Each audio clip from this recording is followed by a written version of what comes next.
My least favorite pick, you talked about it, I talked about it, Xavier Worthy.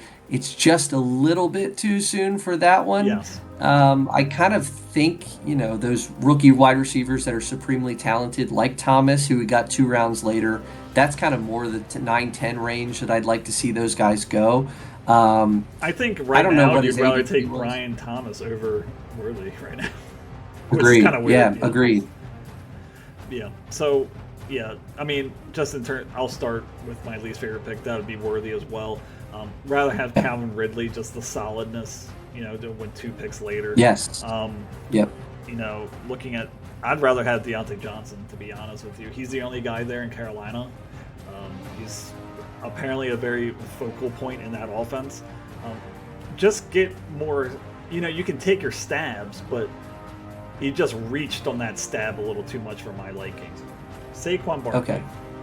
injury concerns in a new offense that he's not going to be the Eagles get in the goal line, push all the way. That's what they do. With Jalen Hurts being able to bench or a squat like 500 pounds or whatever. So he's going to lose opportunities there. Injury history, a lot more weapons in the Eagles offense than what was in New York last year. So, and the Eagles like to rotate these people. I don't think they're just going to run Saquon Barkley into the ground. Looking at the depth chart, Kenneth Gainwell's still there. The ghost of Kenneth Gainwell and Will Shipley are there as well.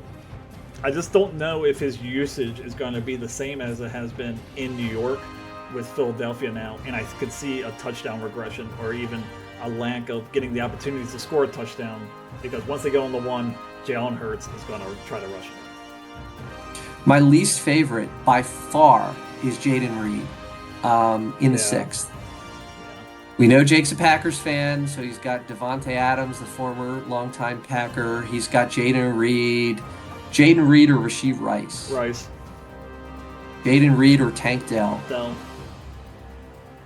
Jaden Reed or T. Higgins. Higgins. George Pickens. Pickens. This is bad. Christian Kirk. Because this goes a while. Christian Kirk. Yeah, Christian Kirk. I'd rather have Christian Kirk. Terry McLaurin. Yes, I'd rather have Terry McLaurin. Keenan Allen. That's the line. I agree. Totally agree. You are listening to the Beltway Wars Invitational Podcast, hosted by Adam Jackson and Patrick Wilton. Enjoy the show.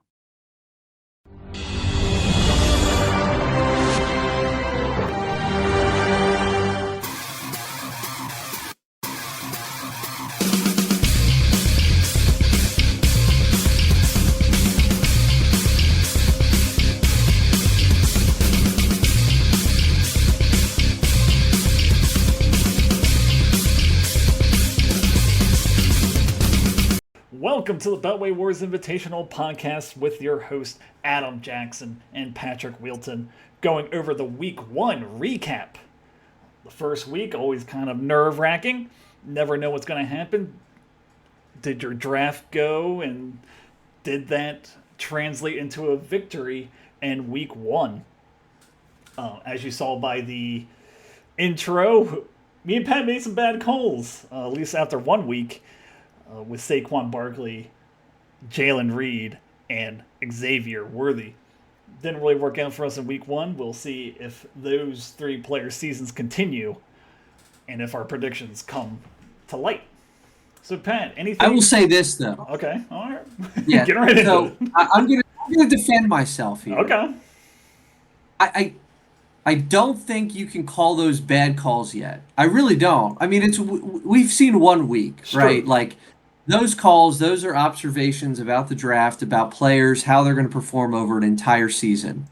So we're through 1 week, and yes, a couple things were surprising, but and we got shit on plenty in the group chat. I realize that, but I'm not ready to put my white flag up and surrender on those calls. Like, there's a whole season in front of us, so I'm not going to say that they are bad calls just yet. And just like I'm not going to say any of the good calls that I think I made last time are good calls yet. So True. just putting that out there. Mm-hmm. And I would also say If a player that you have didn't perform in week one, don't panic yet. You picked them for a reason. Now, there might be some injury concerns that we could talk about that might give you some panic, that might affect some of your playmakers. But it's just 1 week. We have 16 more weeks to go. So those players may turn out to be what you expected of them or not. But I would just say don't freak out at this point. So let's go over to our first matchup here. We're going to go by leading scorer here, which was Jake. Jake with the going 1-0, 164.70 to Sarah's 112.72. The is that Carlisle? No, it's not Carlisle. What's Oh, yeah. Oh, Carlisle Cheddar and the Orchid Beach Ovaries. I can't believe I have to say that every week. Thank you, Sarah, for that. Looking at Jake's squad, Jordan Love on Friday night looked pretty good before he went out. 16.4 points, 260 yards passing, 2 touchdowns against the Eagles. Saquon Barkley, as I mentioned in the opener, 24 carries, 109 yards, 2 touchdowns, and gets in the end zone through the air. 2 for 2, 23, and a touchdown there. Alvin Kamara, who I actually liked Jake's pick during the draft, 15 carries, 83 yards, and a touchdown, involved in the passing attack, 5 for 5, 27 yards receiving. Then going to Garrett Wilson, 6 for 11, 60 yards. Devontae Adams, 5 for 6, 59 yards. Jalen Reed, the huge day, 1 carry, 33 yards, and a touchdown, 4 for 6, 138, and a touchdown as well. Kyle Pitts, my make or break after the preseason for Jake's squad, 3 for 3, 26 yards, does get in the end zone. Zach Moss also gets in the end zone as well. So just looking at Jake's squad is just touchdowns galore for a 164.70 week. Yeah, for sure. I mean, a lot to like here. Like, for some of the questions that I certainly have, at least for the time being, some of the players that I was worried about, including Saquon Barkley, I mean, the huge performance. I don't know that anybody really expected that. I think we both talked about some of the concerns that we had for Barkley in that Eagles offense. There will be better days ahead for Jalen Hurts. He had sort of a kind of a down day, I think, and so Barkley certainly picked up the load. 24 carries is a lot of work for a running back of his age, but you love to see what he did with it. 109 yards, that's over 4 yards a carry, and 2 touchdowns on the ground. Was also active in the passing game, and if he can remain active in the passing game, that is going to be really huge for Saquon Barkley. So I think that was about as good as you could have expected. It very likely could be his best game of the year. A high-scoring game against the Packers here, but looks great. Same thing with Alvin Kamara. So far, talking about the age of some of his players, at least initially in the season, Kamara looked good and Barkley looked good. As we know, though, with age, durability over the course of a 17-game season is where those things start to come into play. So again, kind of going back to what I said earlier with, I'm not going to say it's a bad call yet.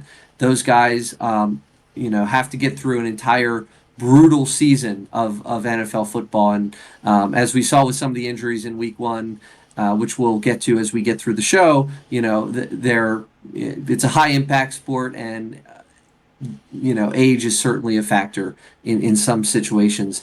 I guess the first injury that we have to talk about here is Jordan Love.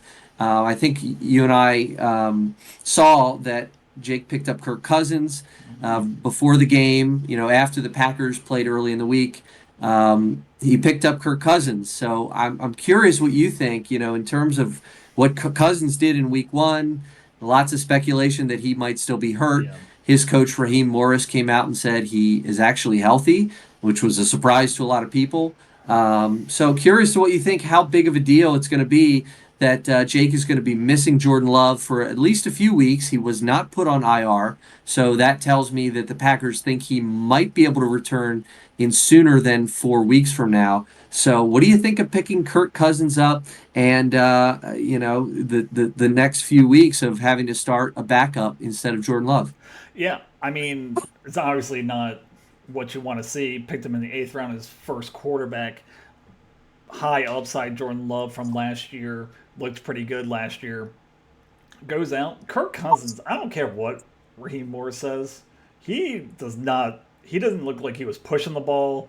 He looked like he was favoring that Achilles injury from last year.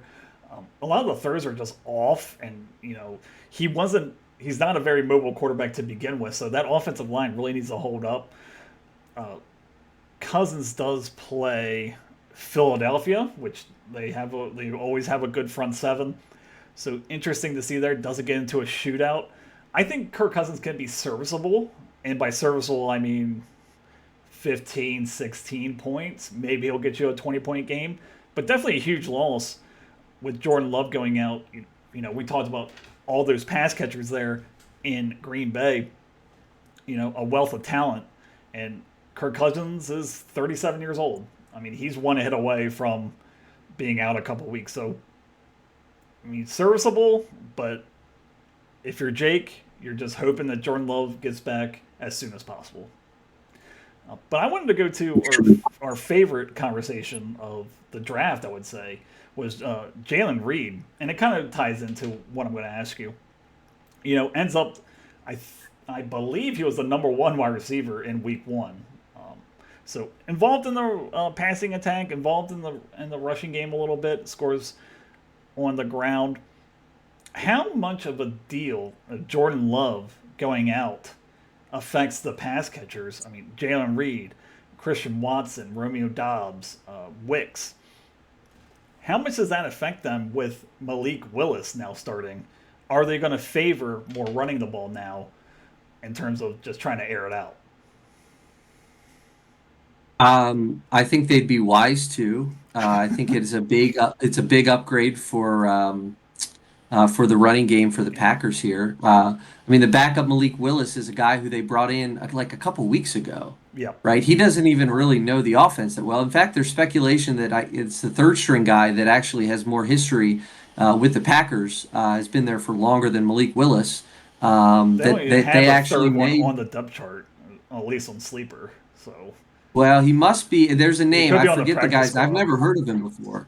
But it's a guy who's a little bit more familiar with the system than Malik Willis. And I mean, we'll see. There's some speculation that they may actually go with that third guy instead of Malik Willis. I think Matt LaFleur came out and said that Malik Willis is the guy.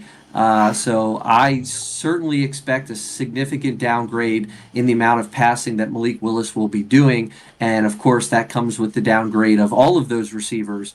For what it's worth, Jaden Reed, yeah, put up gaudy numbers for sure. I mean, at the end of the day, he had 6 targets. Yeah. He exploited a Philadelphia Eagles team that was one of the worst in the league, especially at defending the pass, especially in the second half of last year. Their defense let up a lot of huge plays after a great start to last year. So he took advantage of a really good matchup on an opening game. So the guys that are in that system are going to get theirs. I mean, there's a lot of talent on that team. So yeah, great for Jaden Reed, but I would really you're going to have to start him with Malik Willis, but man, with all those mouths to feed with the running game that they have, I don't know how much you can expect out of him in the next few weeks. And Malik Willis was supposed to be the future there in Tennessee. They let him go. They uh, drafted Will Levis, who fell in that draft, if you recall. So, they didn't believe in him. I don't really believe in him. He's kind of what they say Lamar Jackson is. He's just a runner and can't throw the ball. I think that really applies to Malik Willis. So, I think you have to just downgrade every single really skill position now. I say the running backs are probably the same, but they're going to load that box. I mean, they're going to say, "Hey, Josh Jacobs, you're not beating us.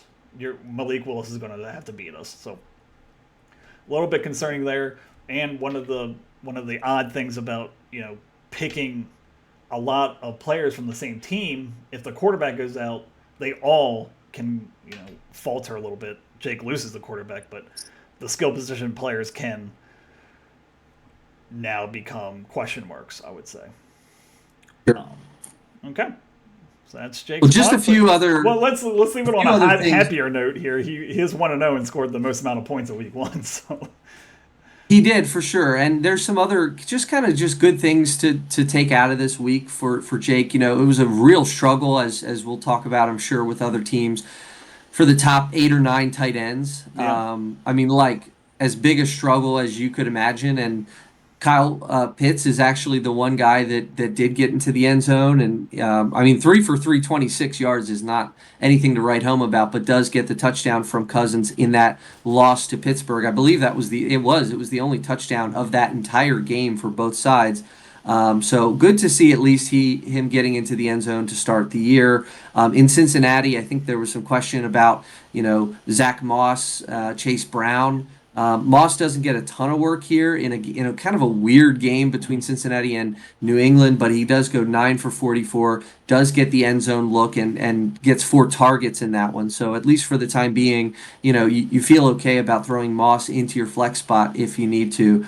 And then the Steelers defense looked good. I don't know that anyone had the Steelers pegged as like a top 5 defense necessarily, but looked really good against Kirk Cousins and that passing attack for Atlanta. The Steelers do have Denver, who struggled against Seattle in week 1. They have the Steelers get Denver in week 2. So some good things kind of further down the bench, further down the roster for Jake to look forward to as we head into week 2. Okay, sounds good.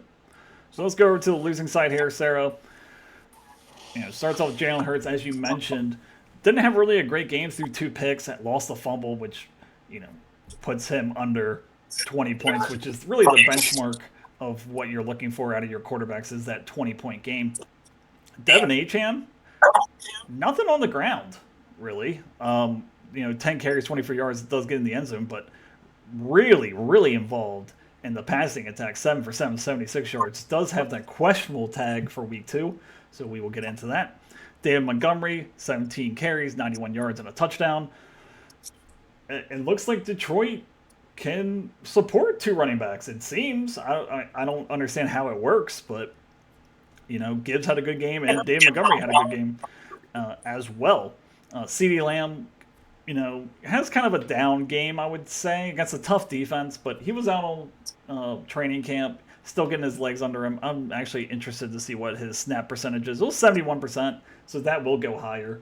Probably a little bit on a snap count for week 1. Stephon Diggs, 6 catches, 33 yards, but does get in the end zone twice against Indianapolis. So that was good to see. George Pickens, 6 for 7, 85 yards. So that's great. Doesn't get in the end zone. No one really got in the end zone in that game. Evan Ingram, nothing doing in week 1, only 1 for 4. Then the whole Jacksonville offense kind of looked kind of rusty, I guess you would say. Travis Etienne fumbles the ball. Trevor Lawrence doesn't really do anything in this game. Laid McConkey, catches a touchdown. Is it McConkey? Lad McConkey. Lad McConkey. Okay. We were talking about in the draft, who's going to catch the ball from Justin Herbert. He gets 7 targets, and does get in the end zone, so that's something positive there. For Sarah, only scores 112 points. I would say that's probably a little below average in terms of what fantasy teams score per week. Where did it go wrong? Evan Ingram obviously put in a 1, but as you said, the tight ends were just horrible in week 1. Solid week. It just ran into a juggernaut and into a buzzsaw this week against Jake. Yeah, a lot of good things. Stephon Diggs stands out, right? Everyone questioning with 3 awesome receivers in Houston, how is Diggs going to adapt to his new surroundings with 2 guys that have been there in that system? He does just fine. Interesting, Diggs you think of as sort of a down the field threat. The Houston Texans offense really used him as a slot guy and kind of an over the middle, very low average depth of target for him. Catches 6 balls. It'll be interesting to see moving forward if they're going to continue to use him in that role. I have a feeling they might, with how successful that offense looked against the Indianapolis Colts. He scores 18.9 fantasy points, scores 2 touchdowns. So really good to see there for sure. I think to your question, I mean, it certainly went wrong with Jalen Hurts, who just had kind of an inefficient day. Fumbled, threw two interceptions, just kind of sloppy to begin the year. We talked about Barkley carrying the load for the Eagles in that win over the Packers. He certainly will be better than 16 fantasy points. You know, you hope that he's at least 20 plus week in and week out. So a little bit of a down game there. Engram, you mentioned 1 for 4 for 5 yards in a Jacksonville offense that just looked kind of lackluster. I mean, they seem to fool us every year. It'll be interesting watching that moving forward. You know, that's always an offense that we say this is the year that Trevor Lawrence is going to get it together and make a a real playoff push and be a potentially win a playoff game. But so far, not the case, especially for Evan Engram. Just one fantasy point, Right. and the Jets with one fantasy point. Yeah. You know, allowed 32 points in a big Monday night game against San Francisco. You knew it was going to be a, a tough game. San Francisco has a great offense. You get the word that McCaffrey is going to miss the game. You feel a little bit better about the Jets. I started them in another league. They've got a great schedule moving forward. I thought as long as we can just kind of put up a 6, 7, 8 spot just to begin the year. Unfortunately, that doesn't work out. Allowed a whole bunch of points and a whole bunch of yards to a McCaffrey list 49ers team. Yeah. But I do want to talk and get your opinion here about Baker Mayfield. And, Yeah. it probably doesn't make a huge difference. I don't see you starting Mayfield over Hurts really ever. Yeah. But could Mayfield potentially become, a trade piece? Will his value be higher than it is right now? He picked apart a very poor Washington secondary, 37-20 win over those Commanders, but scores nearly 30 points. I think he may have been the top scoring quarterback of the week, or certainly very close with those 29 points. Is that sustainable moving forward? And could Mayfield actually be, a top 10 quarterback this year? I think it is. Looking at his schedule, very favorable. You have Detroit, Denver, Philadelphia, Atlanta, New Orleans, difficult, Baltimore, difficult, Atlanta again. Then you have Kansas City, which could be a shootout, San Fran. But then look at the rest of the board here. You have New York, the Giants. You have Carolina. You have the Raiders. You have the Chargers. Dallas is hard, but then you end the season with Carolina as well. He might struggle, with some of these harder matches at the beginning, but if you're a savvy owner and you have one of these hurt quarterbacks now, and you're looking at from week 12 on, I mean, he's definitely could be a top 10 quarterback from week 12 on. I mean, those are all favorable matchups. And I want to say also, this doesn't really have to do anything with fantasy, but isn't it just hilarious that Cleveland got rid of Baker Mayfield and now they're stuck with Deshaun Watson and Baker Mayfield looks like the much better player? Isn't that just so Browns? That is the most Browns thing I've ever seen in my entire life. You're looking at all the Browns games, the kick six, Lamar coming back from going to the bathroom or cramping, coming back to win the game, stuff like that. It just seems to always happen with the Browns. But back to Mayfield, For sure. Definitely a trade piece. Maybe Evan Ingram struggles or continues to struggle, and you're looking for like a middle of the road tight end, like a Jake Ferguson if he's not too hurt, something like that you might want to replace there. But as I have witnessed in this league, it's very hard to trade quarterbacks and get value.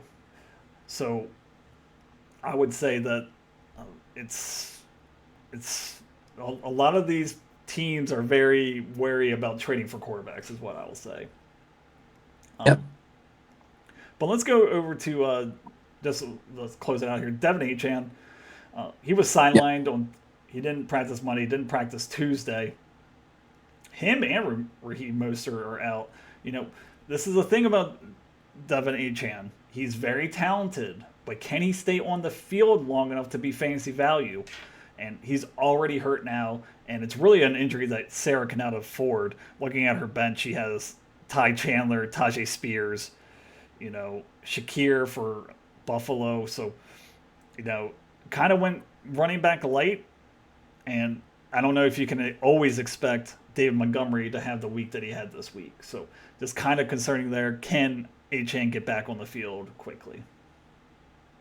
Yeah, she absolutely needs him to do, to your point, very lacking in terms of running back depth here. You hope Tajay Spears maybe is going to even out the workload a little bit with Tony Pollard in Tennessee, the coach there, the I new hope head not. coach in Tennessee.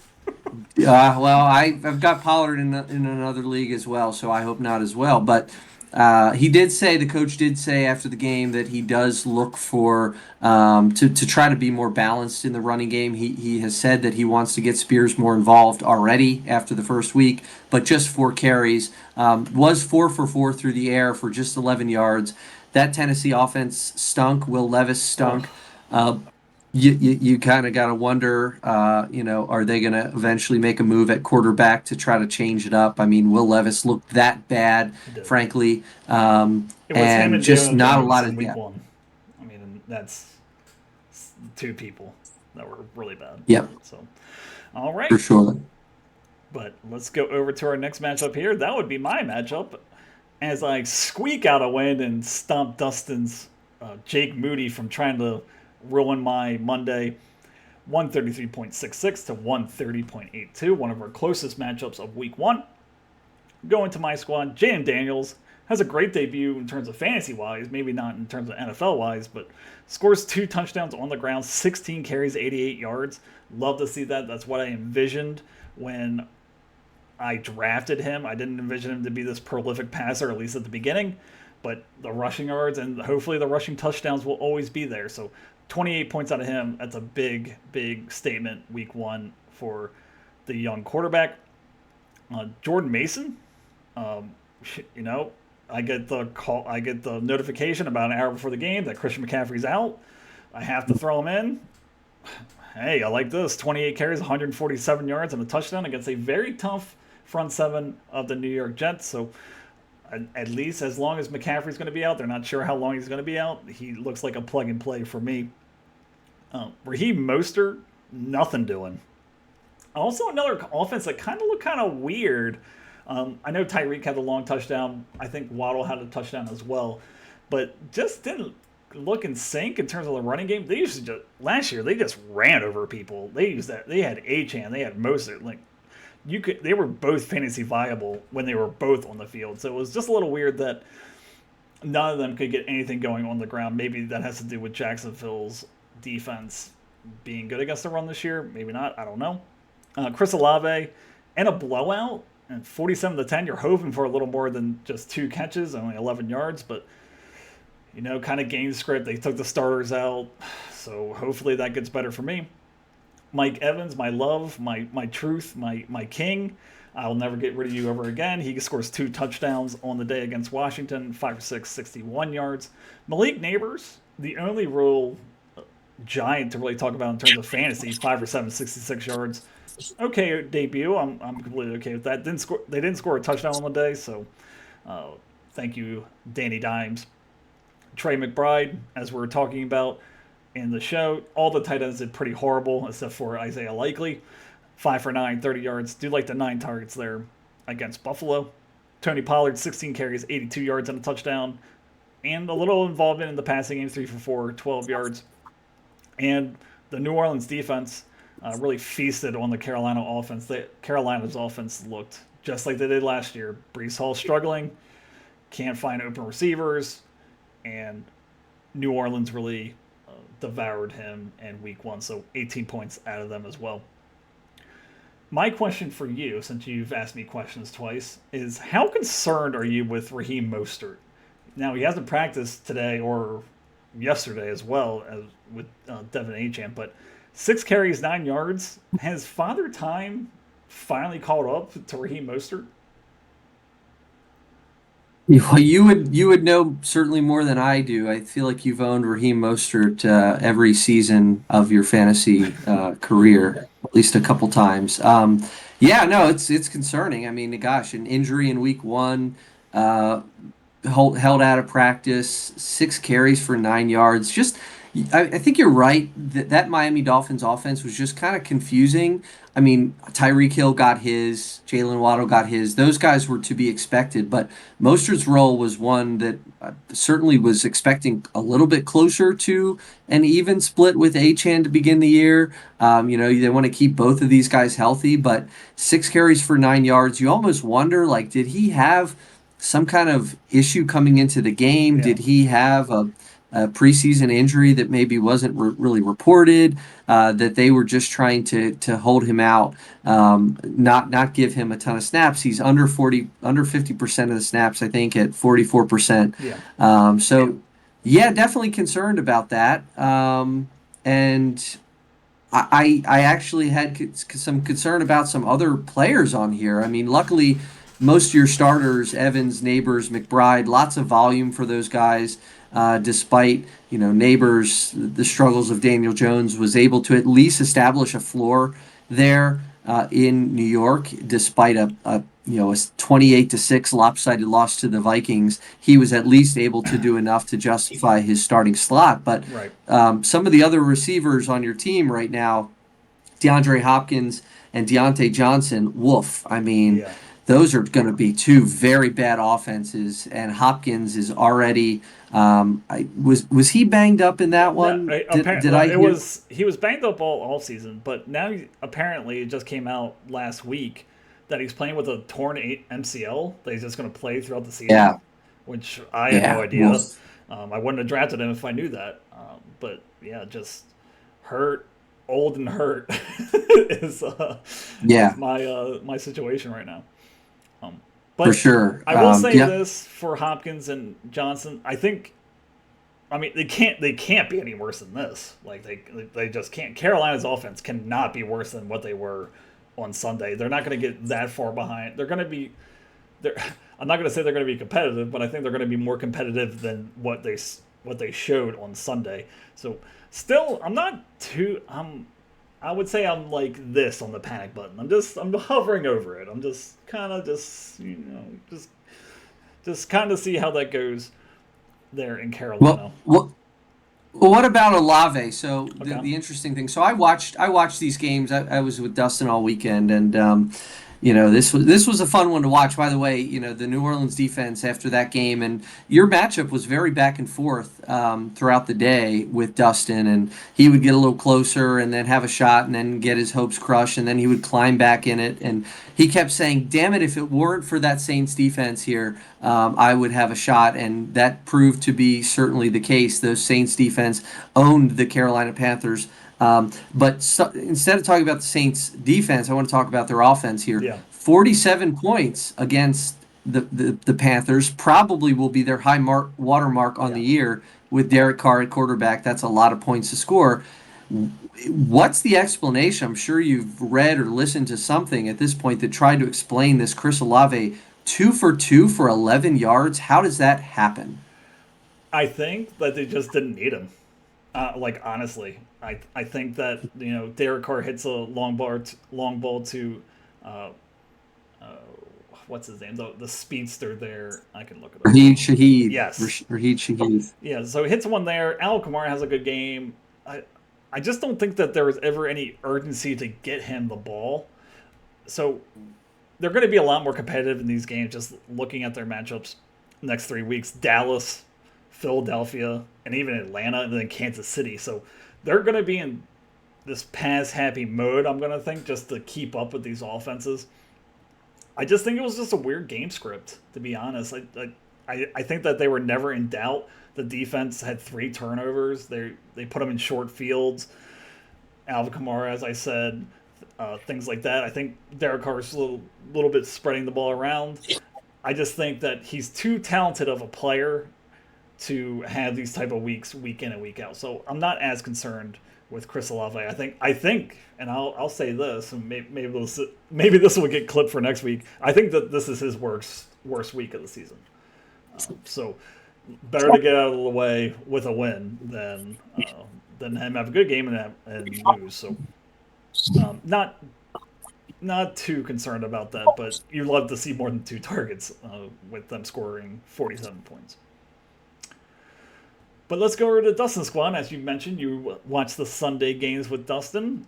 On Thursday night, though, Lamar Jackson, superhero Lamar, 26 for 41, 273 yards, a touchdown, rushes for 122 yards. You love to see that from a fantasy perspective. Does have that fumble. Got to keep the ball.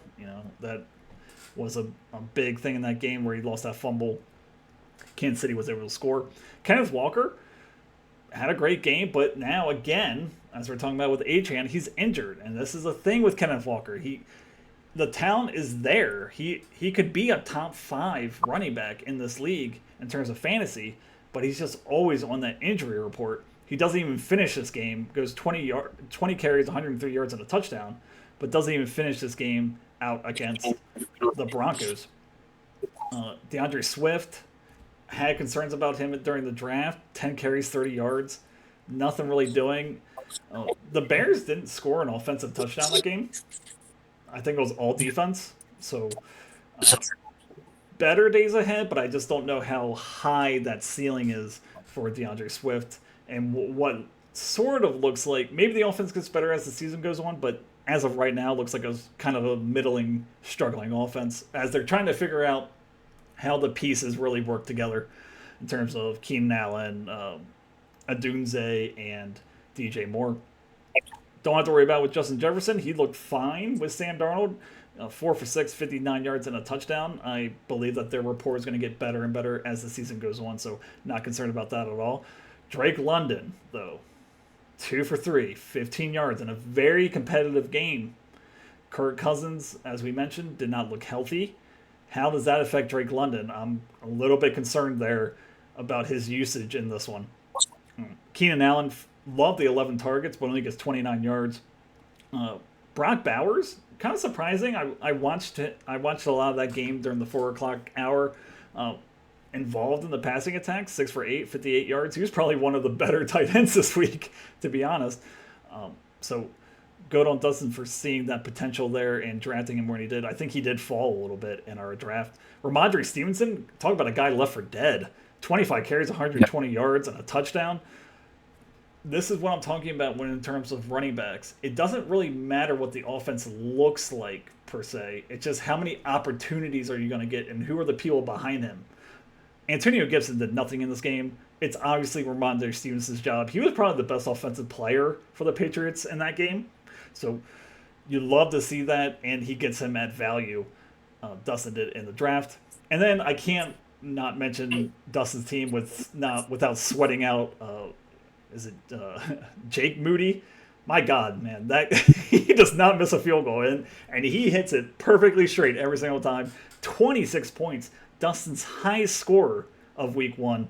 6 field goals, couple from 50, couple from 40, 2 extra points. So definitely, we talked about these kickers, and you're drafting Justin Tucker and you're drafting Brandon Aubrey. Probably earlier than what they should be. And Jake Moody's just sitting there, and he looks to be a top 3 kicker in fantasy this year just based on Week 1. But I wanted to, again, I'm going to ask you the question first. Drake London, high draft capital spent, 2nd-round pick, middle of the 2nd round, I believe. I mean, this just looks like last year. You have a better quarterback there, but just the involvement's not there. Talking about panic, where are you in terms of Drake London's usage in this very competitive game? Again, against a good defense, but still, only 3 targets on the day is definitely concerning. Yeah, Week 1 is a week where we put all off season of our preparation, our thinking, and we have new coaches and new schemes and new systems, and we try to figure out what teams are going to be. And some teams come out in Week 1 and prove us right and prove our assumptions correct. They do what they've said they're going to do. They use the offense the way we think they're going to use the offense. Sometimes they leave you with more question marks than answers. And the Atlanta offense is just a team that I have a lot of questions about. Obviously, Bijan Robinson is locked in. He was fantastic in Week 1. But the rest of that offense, I'm not exactly sure what to expect moving forward. And it's going to make London a risky start. I mean, I've I've got him in another league because he fell to me with the 36th pick in my work league, but I'm obviously not very happy. I lost my week one in that league, and London was a big part of it. 2 for 3 for 15 yards. It's all about Kirk Cousins. And I got to 100% of think that snaps. 100% of snaps. it's so bizarre. I mean, some credit, I guess, to the Steelers' defense. I don't know if they have a lockdown corner that made London's usage Joey Porter less Jr. than typical. is up there. So that okay, and my guess is he was shadowing London the Yeah, whole I time. would believe so. So I'm gonna chalk a little bit of it up to that, and a lot of it up to the fact that Cousins just was confusing. I heard a stat that Cousins did not take a single snap under center. Yeah, it He was like the took some pistol. snaps. Some of it was pistol, some of it was shotgun. Yeah, The shotgun snaps, he threw 100% of the time on shotgun snaps, and on in pistol snaps, he ran they ran the ball 80% of the time. right, So like totally choreographed for the defense what was coming. right. Like whoever was calling those plays, like what the hell were they thinking? It's the guy from Um, L.A., the passing game coordinator from L.A. last year. Cam Robinson, I think, is his name. But Well, whatever it was, he telegraphed exactly what he was doing, and you have to chalk some of this. So between all of those factors, I think maybe that might explain. So now I'm not high on Drake London. Remember, Olave and London, these two players in this game for both of your teams, those were both my least favorite picks of the draft for your team. okay, So very good. so I guess right on that so far, but compare that to a Keenan Allen, who I said was I don't know if I talked about him. I wasn't high on him this year, but 11 targets Yeah, in Chicago. Hey, that's kind of nice. Rome Odunze, I think, is banged up coming out of week one, so potentially Keenan Allen. It might be a guy that you feel like if he gets volume and if Caleb Williams starts to be a little bit more efficient. Big if, right? yeah, I mean, a lot of people are expecting it, but after that week, it's hard to, think that he's going to turn it around overnight. But kind of an interesting guy to keep an eye on, I guess. This is a guy who's not far removed from like super reliable, super volume with the Chargers. right. And just looking at his bench, let's just talk about, let's say that Drake Leonard continues his poor performances. Hollywood Brown is there. He's going to be coming back here soon. How's he going to fit in that Chiefs offense? He's a speedster. He's going to play in the slot. So that could be a fantasy viable wide receiver for Dustin and a decision he might have to make each week. I know the draft capital is very skewed, but if Hollywood Brown, really gets a good connection with Patrick Mahomes, that could be a week in and week out conversation for Dustin. Just a final thing on Drake London. Just with your stats about the pistol and the shotgun, that just proves to me that Kirk Cousins isn't healthy. Because if you're taking it from under center, you're running back, you're planting your Yes. foot, and throwing. And like I said, when you look at the game tape, he didn't look like he was planting his foot. He didn't look like he was driving the ball. So that's just another thing there that's also concerning. Is the the guy that they brought in for all this money is now hurt and can't get his playmakers the ball. So I Yep. believe it's more of Kirk Cousins than Drake London right now, but that remains to be seen. Yep. Do want to point out one other thing. Top target getter for Dustin Seam after 1 week is Cortland Sutton. Like Okay. Now you get like 12. Keenan Wow. Allen. Yeah. Yeah, like Keenan Allen, not very efficient with it. Bo Nix certainly struggled in his debut, just as Caleb Williams did in his, but 4 for 12, 38 yards. Clearly highly targeted for the Broncos offense. In an offense that's not very talented, this is a guy who we know has the potential, has always had the potential. He's 28 now, has never quite lived up to it, but 12 targets, 91% snap percentage, played a tough defense in Seattle. Doesn't get any easier against Pittsburgh or Tampa Bay or the New York Jets coming up in the next few weeks. But the schedule should even out and get a little bit easier later in the season for Cortland Sutton. But just a name to keep an eye on. He was my favorite pick actually in Dustin's draft in the 10th round. So good volume out of a 10th round pick there. Very good. Very good. All right. Let's go to our next matchup here, which was our closest matchup of the day. That would be Brian and Tom. Brian with the Cockeysville Conks versus the Finksburg Freaks. 116.98 to 115.24. So within that margin of error of that stat correction that you always have to look out for on Tuesday. Let's start with Brian's team. Kyler Murray, who I was very high on, doesn't have a very good day. Missed a wide open Marvin Harrison Jr. to what would have won the game for the Cardinals. So still working out those kinks there. In terms of passing attack, 21 to 31, 162 and a touchdown. Does run the ball for 57 yards, so you'd like to see that he's still mobile and able to run the ball. Josh Jacobs, who we were both, I think, pretty high on, 16 carries, 84 yards, does not get in the end zone, which would have really propelled his day. But you love to see the 16 carries and the involvement in the passing game. Joe Mixon, my goodness, 30 carries. I mean, how many times are we going to see 30 carries in a season, in a game for a running back? I don't think it's going to be very often. 30 carries, 159 and a touchdown. Little involvement in the passing attack, but Joe Mixon, wow, what a comeback from last year where he was kind of middling. Really starts off his debut with Houston on the right foot. Jamar Chase, who Brian has labeled as Crybaby as the nickname, 6 for 6, 62 yards. Again, kind of like CeeDee Lamb, kind of on that probably that snap count. I'm interested to see what his snap percentage, 84%, so a little bit better than CeeDee, but better days ahead. He was shadowed by Christian Gonzalez, who is a very, very good corner there in New England. So,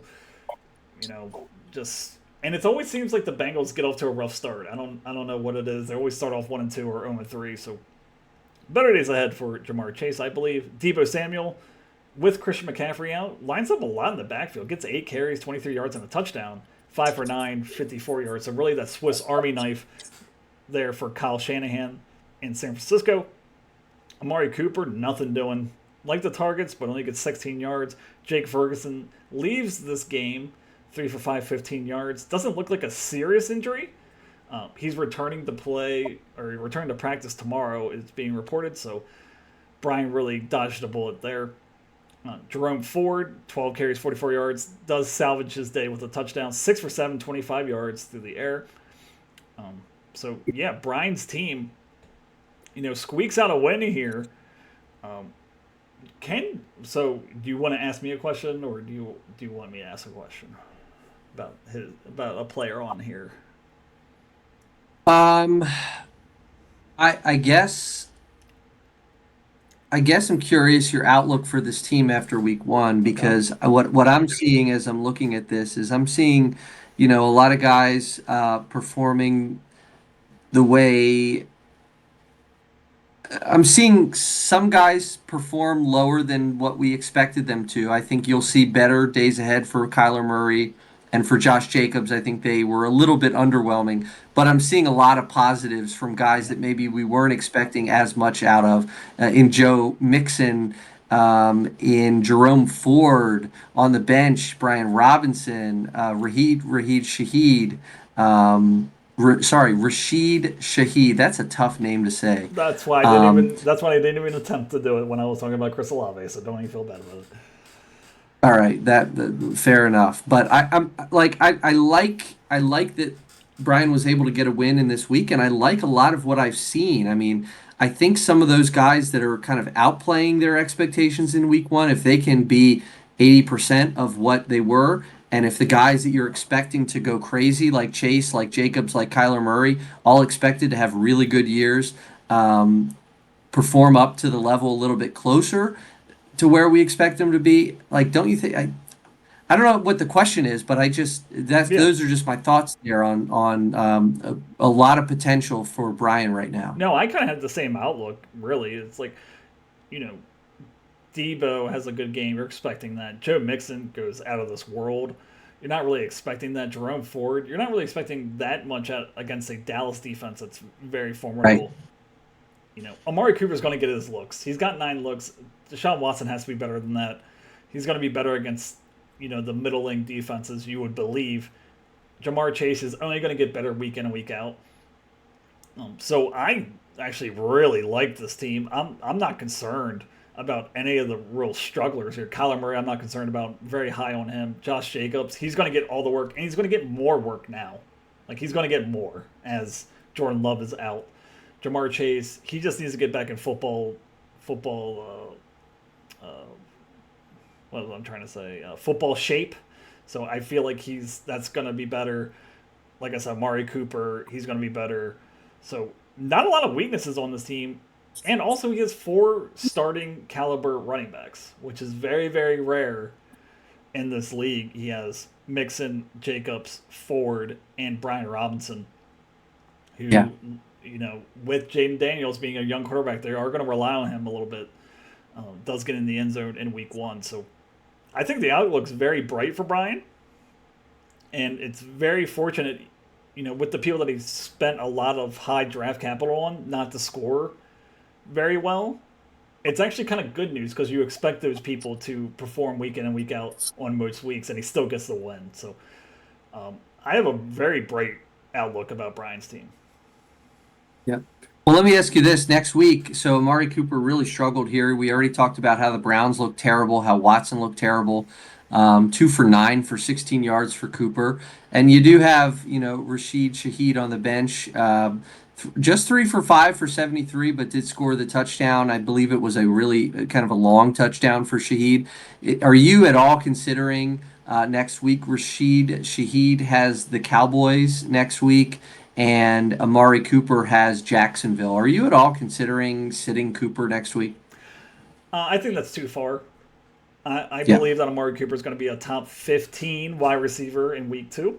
Ooh. I think he gets in the end zone. He gets probably around like 80 yards, something like that. I think he gets back on track. He's too good of a player. He's too talented. You got to keep him in there because he can really blow the top off any defense. He's the possession guy. He has straight line speed. Just too talented to even make that type of decision. Rashid Shaheed, or oh my gosh, Shaheed. See, Um, it's hard. he's more of like a. He reminds me of like a Kenny Stills, like a Mhm. Deshaun Jackson later in his career, where it's just like very boom or bust. Like he's gonna have these games where you're like, maybe I should start him, but then he's gonna have, next week he's gonna have like 30 yards and 3 targets, something like that. So I think he's more boom or bust, kind of like Gabe Davis was last year with the Bills. So I think you just want the consistency there, and just you hope that your other playmakers, if Amari Cooper does have a down week again, which I don't believe he will, but if he does, you hope just the other players pick up the slack. Okay, but let's go over to Tom's team. Was leading uh, way into Monday night, I believe. Um, Yeah. kind of Brian comes back from the jaws of defeat to beat him by 1. Starting with Patrick Mahomes. Okay, I had Patrick Mahomes last year. He was very frustrating, and it's like Patrick Mahomes very frustrating. He doesn't make the draft capital that you spend on him is around the Jalen Hurts and Josh Allen uh, kind of range, and Mhm. this is the second year in a row where he's gone off to a below 15-point start. He wasn't very good. He was around quarterback, I think, 10 last year. Let me just make sure that. Yeah, he's quarterback 8. With the amount of draft capital that you're spending on Patrick Mahomes, you can't have him be quarterback 8. You got to have him being the top 4 quarterback that he can be. It's just been, the beginning of this year. I know it's only 1 week, and last year, just kind of disappointing. I don't really understand it. I don't know like what's going on there, but you need 20 points each week from Patrick Mahomes for Tom's team to work, and he just didn't get it this week. 20 for 28, very efficient, 291, a touchdown and an interception.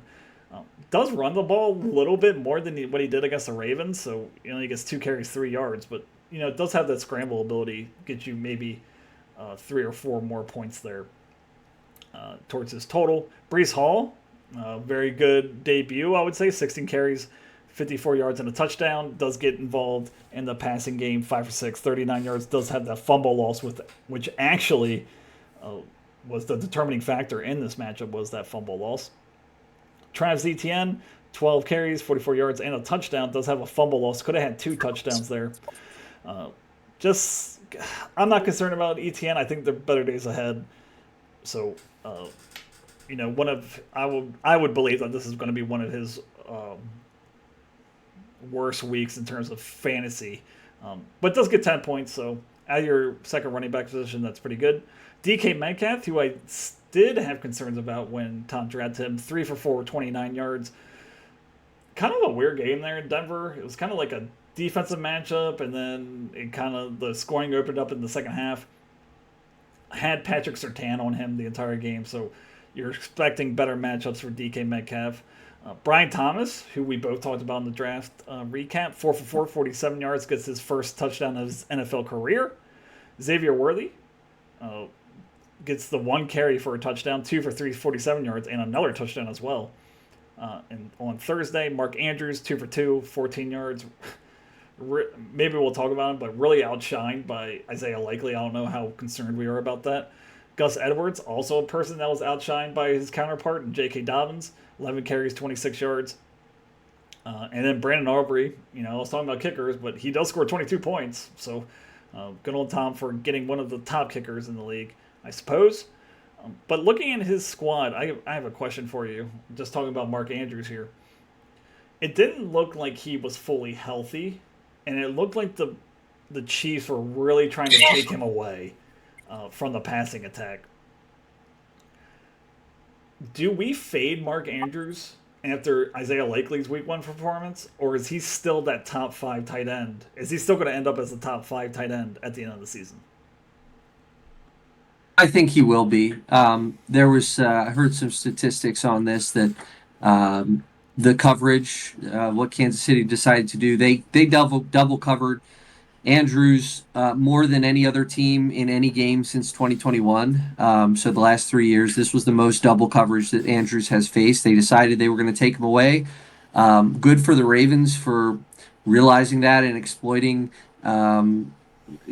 the defense in other ways, most especially Isaiah Likely. So just gets 2 for 2 for 14 yards. I think it'll be fine. I don't know that other teams are going to, if they try that, I have a feeling they're going to get beat in other ways. There's just too many weapons on that offense to double cover him all the time. So I think it was kind of the outlier.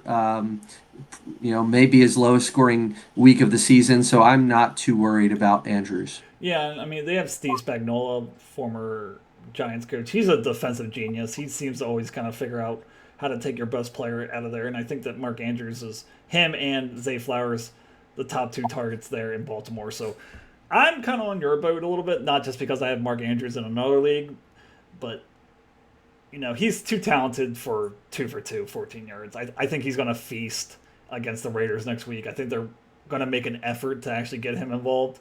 So not too concerned about that. Now, if he does lay an egg and Isaiah Likely has another big day against the Raiders, then I think it's time to be concerned. But until then, let's just trust in his talent and the draft capital that Tom spent on him. For sure. I mean, so I'm not concerned about Andrews, but I actually am. I will disagree with you a little bit on Travis Etienne here. I actually think there is a little bit of reason for concern. Okay. And the reason I say that is because Tank Bigsby was getting a little bit of hype in training camp and in the preseason. Both of them, they split carries evenly. The snap percentage was way different. It was basically 2/3 for ETN and 1/3 for Bigsby. But they each had 12 carries. Bigsby turned his 12 into 73 yards, and ETN just 44 yards. Does get the touchdown, does lose a fumble. So the inefficiency compared to Bigsby, the fact that he lost a fumble, this is kind of stuff that we've seen a little bit from ETN in the past where he hasn't quite lived up to what you hope he would be. I do have a little bit of concern for ETN in that backfield. Talking about being outshined by your counterpart. To some degree, he was a little bit, in terms of efficiency as a runner. And that goes for, as you mentioned, Gus Edwards. It looks very clear, at least early on in the season, that Dobbins is going to have every opportunity to become the guy that Ravens fans knew he could be. Edwards does get 11 carries, but turns it into 26 yards. Like, I mean, based on what I saw in week one, you can't start Gus Edwards. Um, Not Trey until he Benson proves down it. here for Arizona. Not until he Not proves until it. he proves it. Absolutely right. You maybe hope that you'd get a little bit more out of Trey Benson on the bench. Just 3 carries for 13 yards. James Conner was an absolute monster. I forget how many carries he had, but it was a ton. Um, Jalen Polk in New England, 1 for 1 for 6 yards. Yeah. Luke Musgrave, I think Tucker Kraft outshined him. Just 2 targets, no catches for Luke Musgrave. Higgins missed this game with Yeah. injury. That is, in all That's likelihood, would force Gus Edwards into the lineup for Tom. So, kind of a little bit of, I don't know, some things that just make me pause. And the last thing I'll say, and I'll stop talking, to your exactly to your point about Patrick Mahomes, in his last 10 regular season games, Mahomes has gone over 17 fantasy points just once, and that was a 20-point game in middle to late last year. So 9 of 10 games under 17 points for Patrick Mahomes. Definitely concerning. Definitely yeah. concerning. Because now it's becoming a trend where Absolutely. it's now more. It's odd to say, but it feels like the Chiefs are more balanced than what they were maybe a couple years ago with Patrick Mahomes just throwing the ball 50 times. It seems like they like to get Isaiah Pacheco involved, things of that nature. So it looks like they're trying to be more balanced, which is really going to hurt Patrick Mahomes' ceiling going forward. So I would say, you know, are you? I mean, concerned about Patrick Mahomes? Concern is probably the wrong word, but he's just not in terms of last year. He's not worth the draft capital that you spent on him. You're starting him week in and week out. You have to, but just that ceiling there where he's going to hit those 30-point games. I was just looking at it. He had 30 points once last year, like once. And Yeah. you need more than that if you're gonna pick him in. I think it was the third round. Let me see exactly where he was picked. If it wasn't the third round, yeah, it was the third round. So need more. Yeah, I mean, if you put his numbers in the last, like I said, last 10 games, if you put him up against some really some really mediocre quarterbacks, you couldn't tell which one is Mahomes and which one is the other guy. The And it's random weird. kind of middle to bottom. It's the opposite where he's like a way better NFL quarterback than he is a fantasy quarterback as of right now, which is kind of the Yep, opposite. But yeah, okay. sure. So let's go to our next matchup. That would be. We'll get to you eventually, Pat. That's going to be Charlie and Alex. So Charlie gets his first victory of the season. The Reisterstown Rockets, 113.72 to the Owens Mills Ogres, uh, led by Alex, 105.86. Let's go over to the Charlie squad. Tua Tagovailoa has an okay game. 18 points. You'll take that. 23 of 37, 338 yards and a touchdown. Jonathan Taylor, not that efficient, 16 carries, 48 yards, but does get in the end zone. Same thing with Derrick Henry, 13 carries, 46 yards, but does salvage the day with an end zone score. Nico Collins, 6 for 8, 117 yards. How does that, Nico Collins, Stephon Diggs, Tank Dell, that seems to be kind of figuring itself out now with week one. Who's going to get the most targets and the most opportunities? Cooper Kupp. My goodness, I don't think there's a player in fantasy football that when their counterpart goes out of the game that he flourishes more, either with Cooper Kupp going out and then Puka Nakua, or Cooper Kupp and then Puka Nakua being a dominant fantasy option. 21 targets. I texted this to you during the game. I was like, geez, he's just looking for him, and he's always open. He just keeps looking at him. 14 for 21, 110 yards and a touchdown. Cooper Kupp, man, that is right. After week one, maybe the steal of the draft, just in terms of outlook, with Puka Nakua being out for a couple of weeks. Devontae Smith, 7 for 8, 84 yards, perfectly fine day. Dalton Kincaid in that graveyard of a tight end situation week 1 for 2, 11 yards. Adunze, 1 for 4, 11 yards, is also hurt, questionable for next week. And then Miami's defense, 9 points, perfectly fine there for Charlie. Who do I want to talk about here? I want to talk about Nico Collins. Because we've talked about this a lot in terms of during the draft show. How is that pecking order really going to, you have Tank Dell, you have Stephon Diggs, Nico Collins. Nico Collins, I believe, had the most amount of yards. Can Nico Collins really separate himself from those other two guys and really be that number one or number two receiver, rather, for Charlie that he desperately needs? And I think just with the talent on that offense, you're gonna have some up and down weeks. I think you're gonna get these kind of games where he's 6 for 8, 117 yards. You're gonna probably get into the end zone a little bit, but you're gonna have maybe one every 3 games where it's a Tank Dell, Stephon Diggs. Now you add the workload that Mixon has shown he can handle. True. It's like mouths to feed was sort of what I said about Charlie's team. He's got some players on here who have a lot of other talented players in their offenses. Anywhere from Henry to Collins to Kupp. Now Kupp is going to be the beneficiary of Puka Nacua landing himself on IR with continued knee troubles coming out of this game. Devontae Smith, we saw what Saquon Barkley did. We saw what A.J. Brown did. All 3 of those guys had really good games. Yeah. So to some degree, the fact that there's a lot of mouths to feed, it caps their upside, and it makes it so that every few games, every 3 to 4 games, you might get a complete dud where a defense decides to just take them away. I mean, if Kupp is going to be, he's going to be playing the next few weeks with like a tight end that nobody's talking about and 2 backup wide receivers who no one drafted. So where is the emphasis going to be for the defensive back, the defensive backs and the safeties? Right. There for the defenses, they're going to be focused like a laser on 21 target Cooper Kupp. You take him away, you put all the emphasis on the running game. So, a little bit of concern, but Nico Collins is great. He's a great player. And they believe Stroud so too. I mean, they signed him to a big contract this offseason, so they obviously believe in him as well. Yep. And they're in Houston. I'm going to ask you for a bold prediction.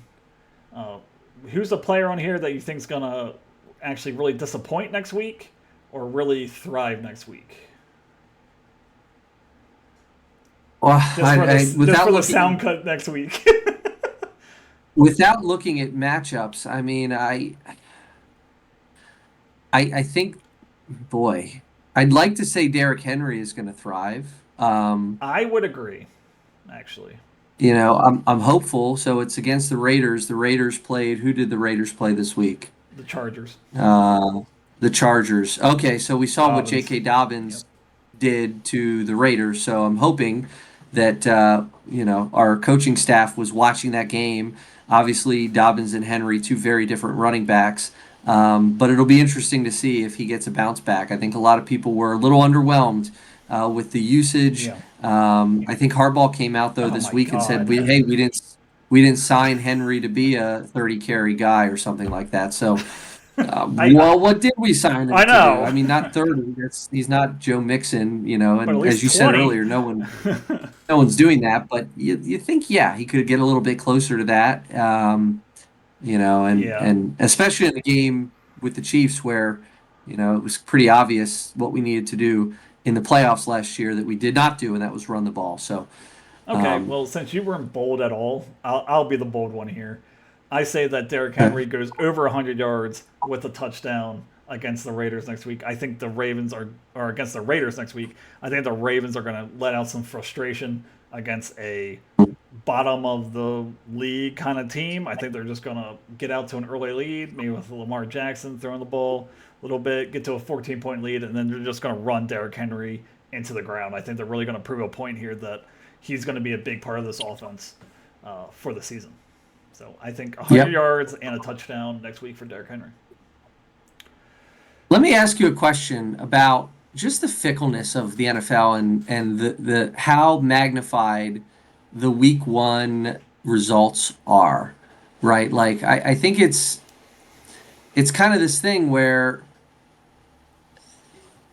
week one, because it's the only data point that you have to work with this year, there tends to be a lot of overreaction in week one and a lot of like second guessing. Right. And so like one example of that here is Javonte Williams has a poor game for Denver. He was an eighth round pick for Charlie, and J.K. Dobbins, 11th round pick, is kind of the opposite. Dobbins with 21.4, Javonte just 2.8 fantasy points, 8 for 23 on the ground for Javonte, 10 for 135, and a touch for Dobbins. Like if you were drafting today, would you draft Dobbins ahead of Javonte Williams?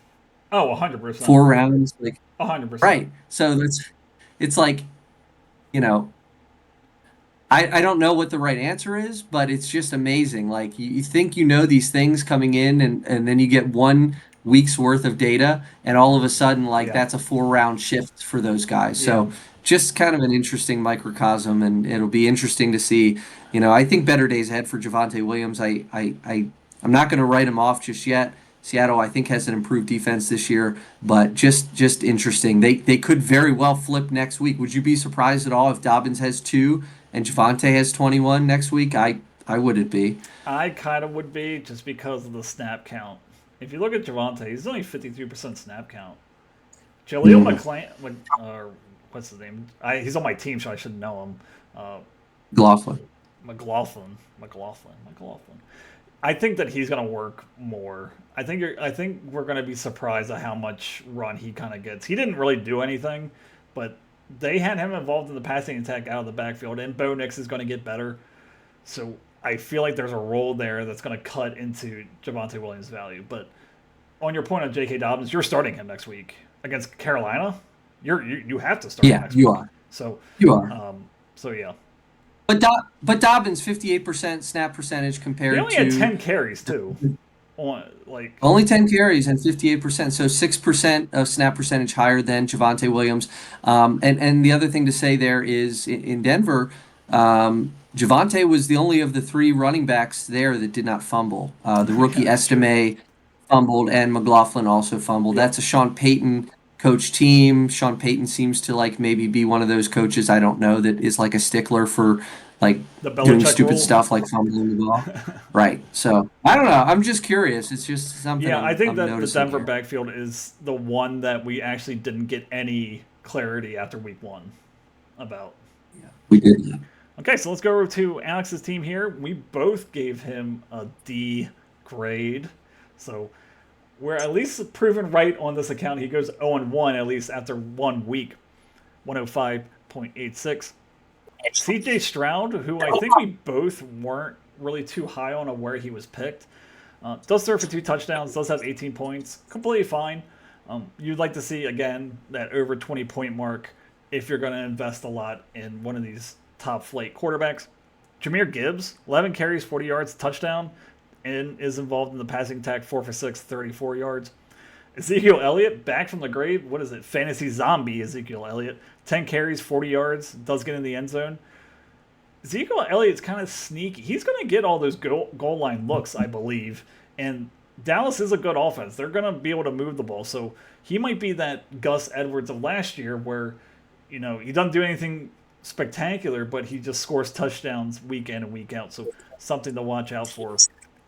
Amon-Ra St. Brown, really disappointing for spending a first round pick on him. Yes. 3 for 6, 13 yards. DJ Moore, also disappointing. Again, that Bears offense didn't really look in sync, didn't score an offensive touchdown against Tennessee, who does not have a formidable defense.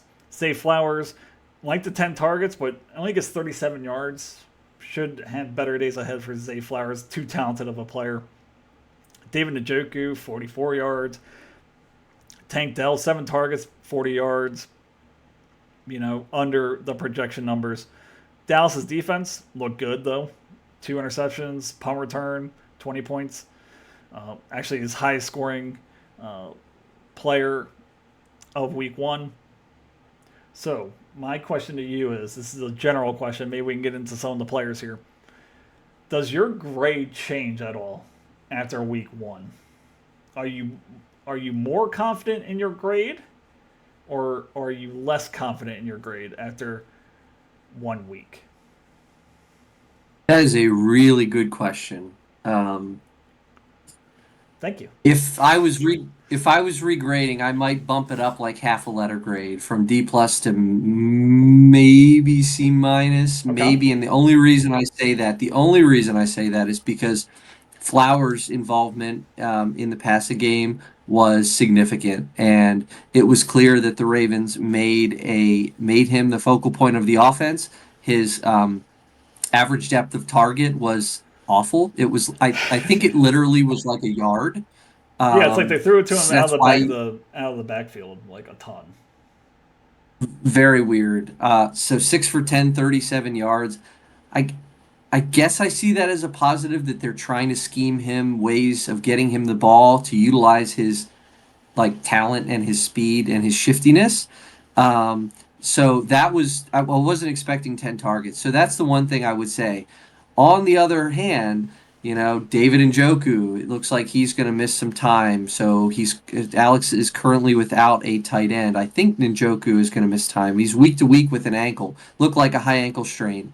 So we know that that can keep these guys out. Yeah. Um, and then the running back depth. I mean, we've talked about it.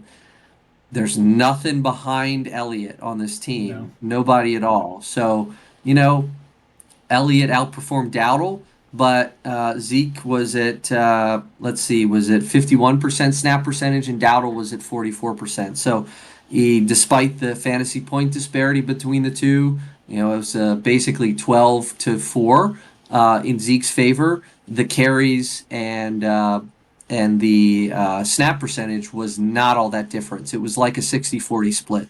So, not terribly encouraged by that, 11.9 point day for Elliott, but we'll see. We'll see. I mean, better days are ahead, as you mentioned, for Amon-Ra St. Brown. Tank Dell was sort of the third in the three receivers for the Texans.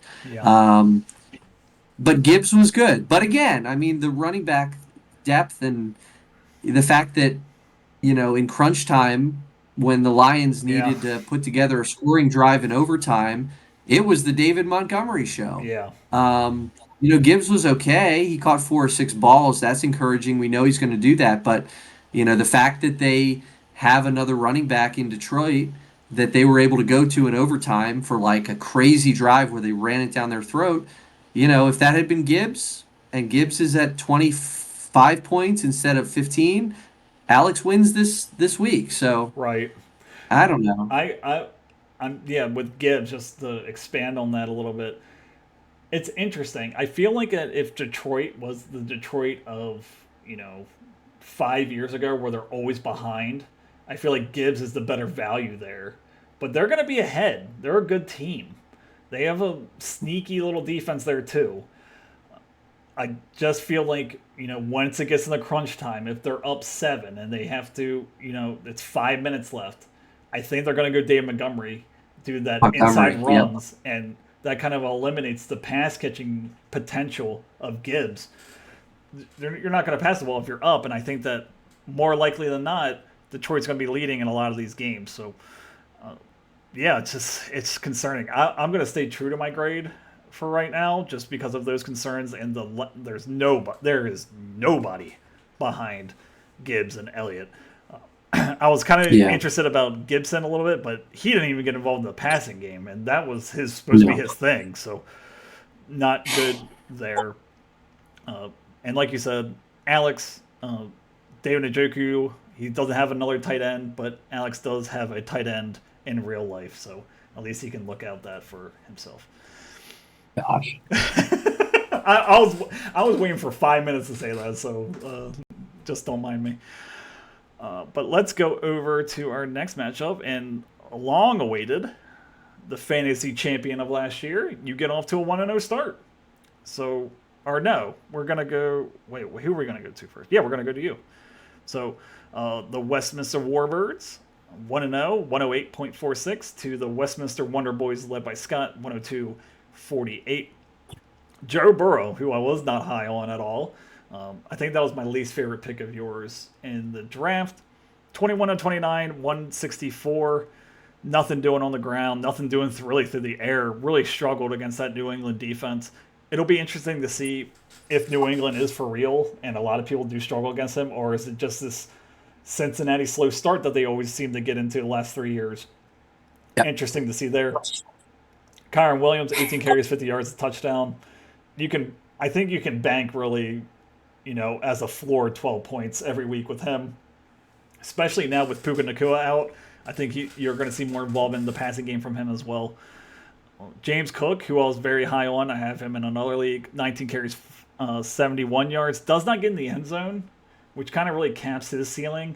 Josh Allen just Supermans into the end zone, which should have been a James Cook carry. A.J. Brown, 5 for 10, 119 yards and a touchdown. Jalen Waddle, who really fell to you. Did he fall to you? Let's see. Waddle, yeah. Yeah, he fell in the fourth round. Taken Yeah, 5 for 5, 109. So, one of those offenses that can really support two top flight wide receivers. Rashid Rice, who I think was a steal of the draft, 7 for 9, 103 yards. Just booked that all day.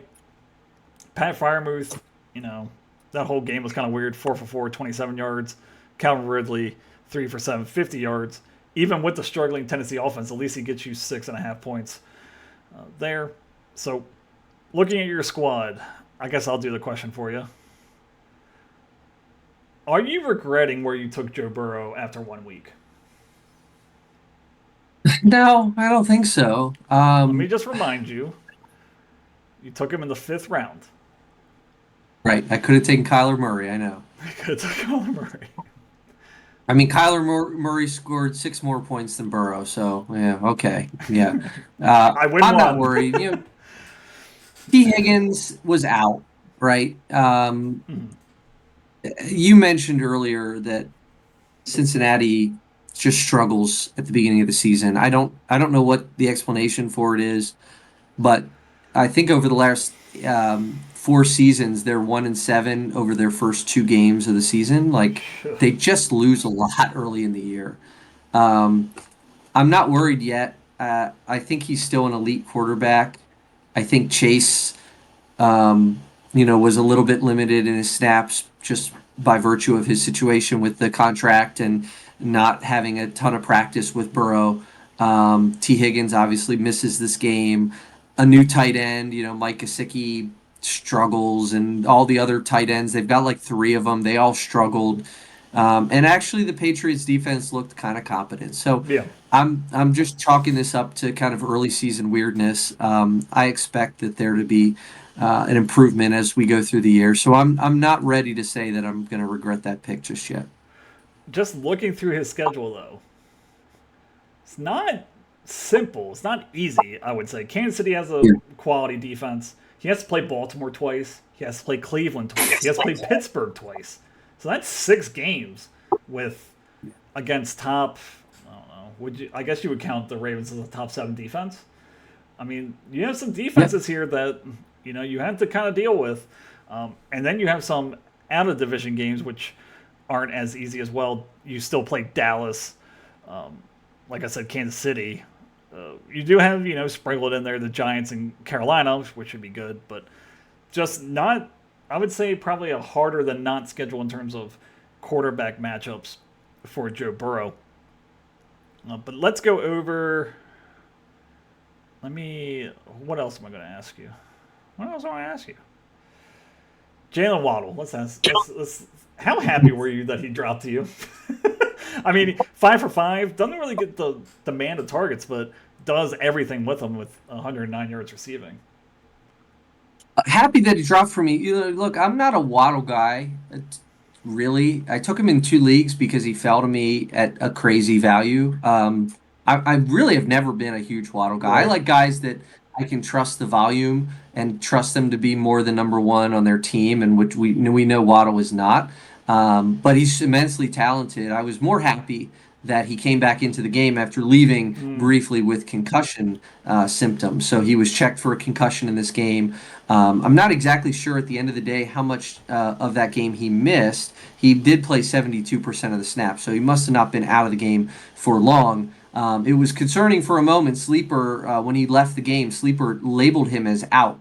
Obviously, Sleeper had some malfunctions in week one in more ways than one, and labeling Waddle as out certainly scared a lot of fantasy owners like myself. But he does go over 100 yards in this game. Miami does Miami things. Tyreek Hill, monster game. Waddle, a very strong 109 yard, 5 for 5, very efficient in terms of his receptions there. So love to see it. I feel really good about the receivers on this team, both the volume, the efficiency, and same thing with the running backs. I mean, 18 carries for Kyron Williams, 19 carries for James Cook. So that volume is certainly, welcome. Even Ridley with seven targets. We talked about earlier about Hopkins. Now, Hopkins being hobbled, I don't know if that helps Ridley or hurts Ridley exactly. It could hurt him potentially. And certainly, not a whole lot doing on my bench after week one, especially some disappointments like Josh Palmer. Again, I said that I target guys that can be the number one on their team. Palmer, by and large, is considered that for the Chargers, but 2 for 4, 15 yards doesn't get me very excited. Right. Well, but you're 1-0. You squeak out a win here with probably the lower than what you were projected to score. So you will take a win anywhere you can get them in fantasy football. As we know, it's a roll of the dice week in and week out. But let's go over to Scott's team.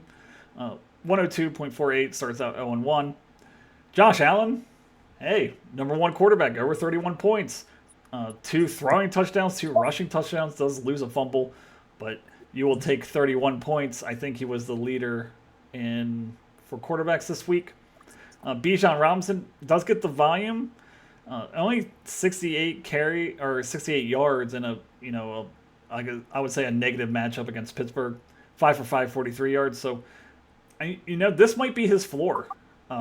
13. He's going to be involved. It's just he didn't get the touchdowns here to really propel him over the top. Rashad White, 15 carries, 31 yards.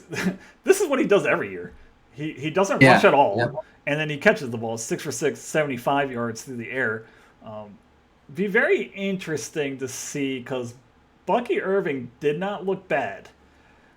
Look great. Yeah. So how much does this role change, if any? Michael Pittman for 8, 31 yards. Terry McLaurin, who was actually pretty high on 2 for 4, only 17 yards.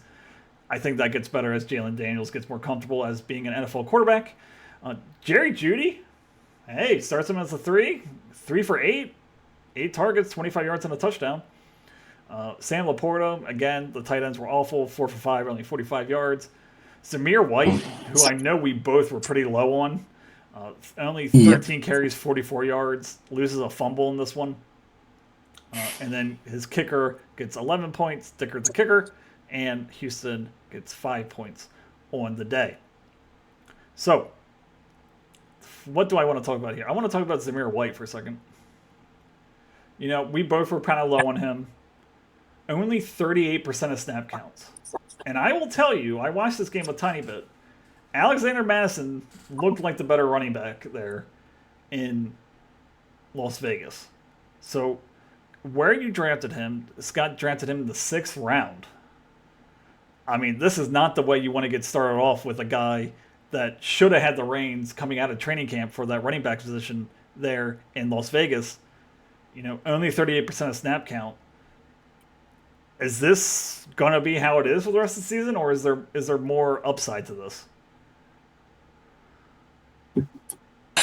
Well, as you know, because we talked about this, I had a decision to make, but between him and Calvin Ridley as a keeper in another league, and you and I talked it out. And the more I thought about it, Zamir White had 4 games at the end of last season when he took over the lead role. I guess it was when Jacobs got hurt, maybe, or something like that. And Zamir White took over 4 games as the lead back Right. And he was good. He was like, I don't know, like 13 to 15 fantasy points Yeah. consistently for a few weeks. But when I thought about it in hindsight, like he wasn't like a really heavily touted player. He didn't get a lot of run early in the season. Like he was never competing for carries too much with Jacobs earlier in the year. He pretty much went from like 0 to 100 like instantly. And so I just kind of considering those factors wondered like is he good or did he just have like a couple good games? And Like so right place, right I time. exactly. And I'm kind of looking at this stat line and thinking, well, he may just not be very good. Yeah. And the Raiders may know that. I mean, I don't know what Madison's snap percentage was. Obviously, Madison had the big play. I think it was a catch and run into the end zone Madison was for 60% Madison. snaps.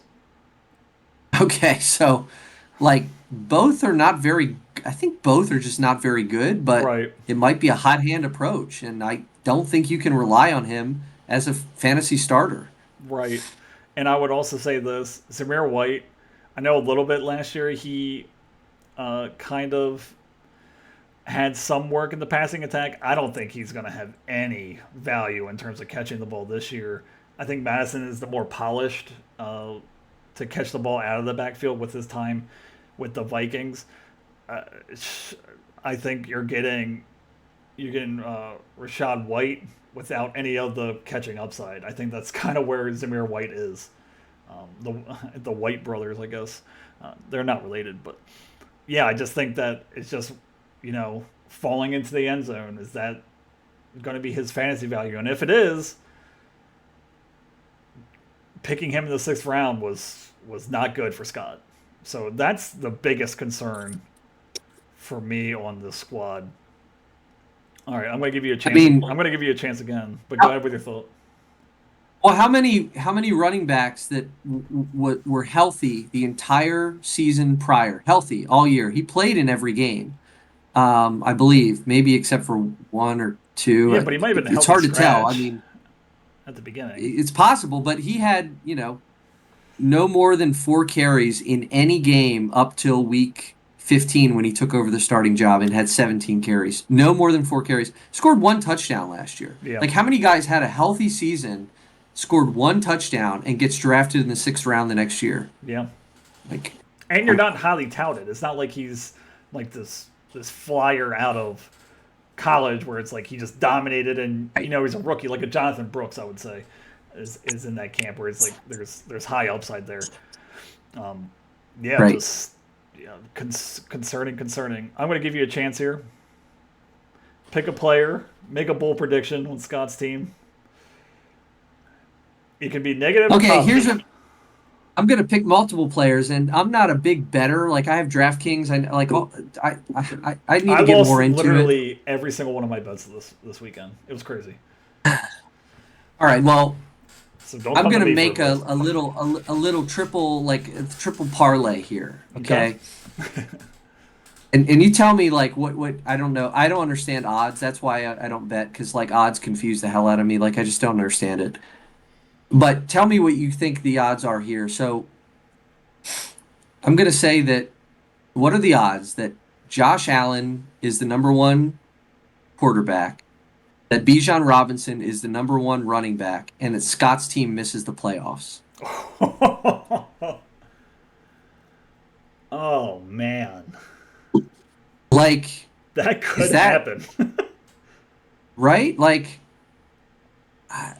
Rashad White, you mentioned earlier. I mean, death taxes and Rashad White under 3 yards a carry. He was at 2 yards a carry. Like, give me something more certain than terrible efficiency from Rashad White.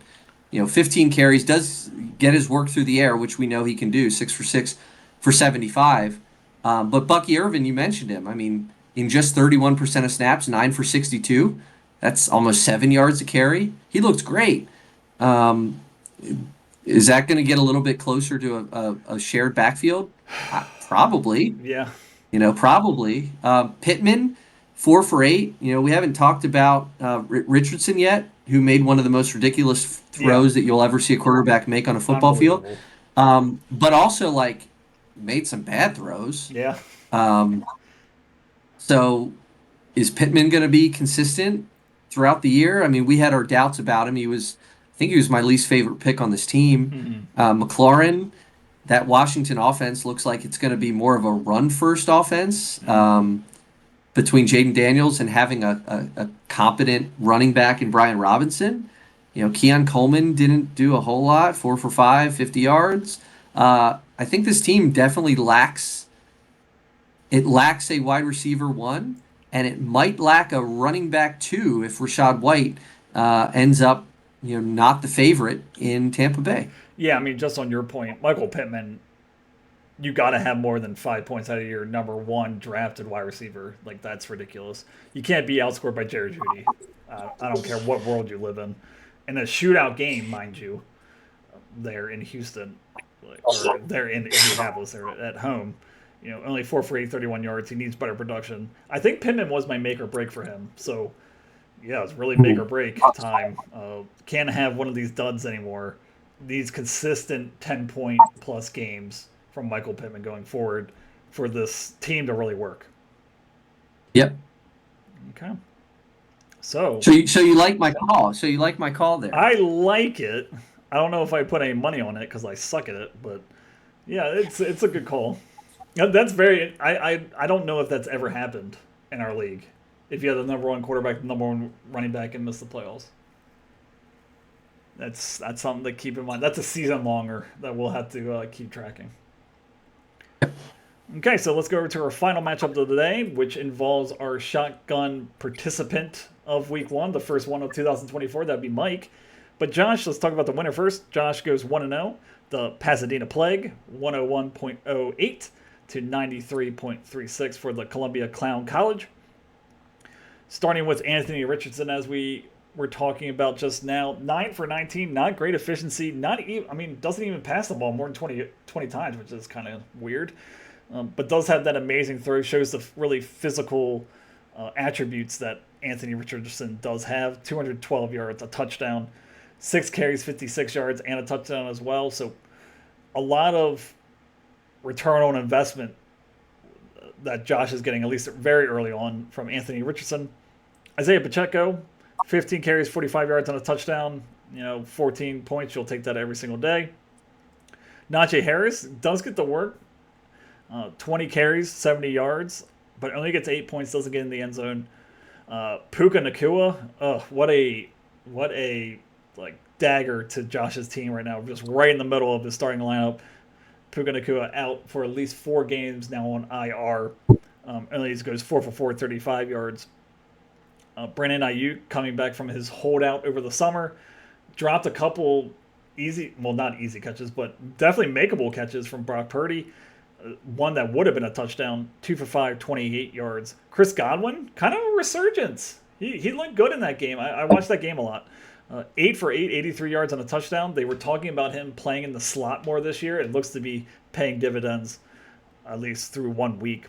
George Kittle, again, the tight end graveyard that we had, only gets 6 points. Devin Singletary, that whole Giants offense, I guess, outside of Malik Neighbors, is just dreadful right now. 10 carries, 37 yards, 4 for 5 in the air. And then Buckhurt gets 9 points, and Kansas City gets 1 point. Puka Nacua, wide receiver number 4 last year. He's going to be out for the next 4 games. Looking at his bench, who are you starting? Because we start 3 receivers. We're kind of weird in that regard, that we start 3 wide receivers. And there is not a good answer over here. It's probably Taysom Hill. Maybe. Well, wait, no. You know what? You can't even start Taysom Hill. I mean, this is a waiver wire pickup. It has to be. Oh, you're right. Needs a wide receiver. Yeah. Ooh. That's trouble. Yeah, it's got to be it has to be. He doesn't. He literally doesn't have another receiver on the team. No, he has Romeo Doubs. Oh well. So I repeat myself. He doesn't really have it. No. I mean, Dobbs with Malik Willis? I don't Yeah, think I know. so. And he might be the third option there. Yeah, I mean, in any game, he could be the fifth option Yeah, there. that's I true. mean, No, I was saying they've like got a third lot as of in good. like that's the best he's gonna be. Yeah, best case for sure. No, that at least for the time being, that man, you're right. Between Love going down, who he's projected to miss several weeks probably, and Nakua being out for several weeks. I mean, that's like two terrible things to happen at the same time for Josh at the beginning of the season. So, yeah, Yeah, that's rough. yeah. That's rough. But Um, I mean, just in terms of this matchup, I feel a little bit validated here to my terrible calls with Jake's team. Godwin was my favorite pick. mhm. Ayuk was my least favorite pick, and Harris and Singletary were my co-make or break players. And to some degree, all of that worked out. I mean, Ayuk struggled, could have had a bigger game, dropped a tough catch, but a catch that with the money that he's making, I forget who it was on the broadcast that made the point. Like Ayuk's got to catch that if he to earn the money that um, Was that on that the he Manning was just cast? paid. I think it was Peyton No, it Manning. was. You're right. It was Peyton. Yeah, it was Peyton. Yeah. Yep. He's not wrong. No. Right? Like you got to make that catch. 3.8 fantasy points for Ayuk, not great. Godwin, him and Evans continue to be underdrafted every year, and they continue to like prove that they're really good wide receivers. Godwin, you know, there have been more years than not where they're like a really fantastic duo of wide receivers. So love that Godwin had the game that he did. And if he didn't, Josh would have lost this Right. one probably. Singletary and Najee Harris did just enough. Harris, you would like to see more than 8 fantasy points with 20 carries, but that's what happens when your team doesn't get into the end zone. Those problems might persist. We'll see if it's going to be Russell Wilson or Justin Fields moving forward. How that affects Harris, I think, is yet to be determined. And that's actually maybe a question I have for you. I think there's Yeah. uncertainty about who's going to start that game. And I don't know if you watched any of that game, by the way, but just to see Russell Wilson, like I was like telling Dustin, I mean, Russell Wilson's like not playing hurt. He's got his shoulder pads on the sideline. He's like playing the hype man. He just looks so ridiculous to me doing that. I feel like he's like If one I of was the most just, fake people in the NFL. oh, it was so just like if I'm Fields, I'm like, dude, just go sit down and like look at your Get iPad into and like, street clothes, man. Like, why are you in pads? oh, We're out. so weird. Yeah. So weird. And those two got into it, I think, in training camp at one point. But anyway, so what is your outlook there? I mean, like I said, I had Harris and Singletary as my make or break players. Singletary 10 for 37 does get involved in the passing game to add a few points. But what is Harris going to be like under Fields versus under Wilson? Is it weird to think that I think that he's better under Fields than Wilson? I remember saying this when he was drafted. You had the dimension of the running quarterback can really open, as we saw in Baltimore for many years, can really open up the possibility of for the running back to get holes that wouldn't be there because you have the linebacker that has to follow the quarterback when he runs off to the side.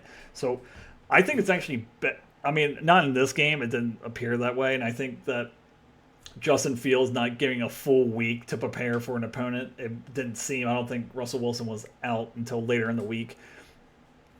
I just think that going forward, I think when Justin Fields gets a full week, knows that he's going to be starting, things of that nature, I think that this could be good.